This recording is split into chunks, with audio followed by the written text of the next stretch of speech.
utume wa uimbaji. Wajibu wetu kujitoa kwetu na thawabu iliyo mbele yetu.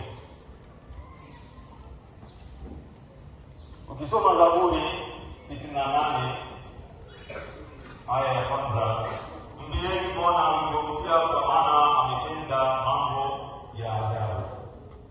Ndugu zangu wanakwaya, kukwakata Wadekania ya Mbagala, kukwakata si mkutano wa kawaida, ni nafasi ya kujitazama upya mbele ya Mungu Mwenyezi. Ni muda wa kujiuliza, tunaimba kwa ajili ya nani? Tunaishi tunachoimba? Tunalitumikia kanisa au tunatafuta sifa? Tunajitoa kiasi gani katika huduma ya Mungu?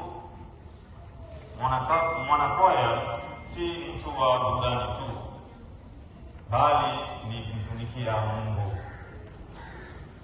kwa kumsifu Mungu Mwenyezi, kwa kumtukuza Mungu Mwenyezi. Mwanakwaya ni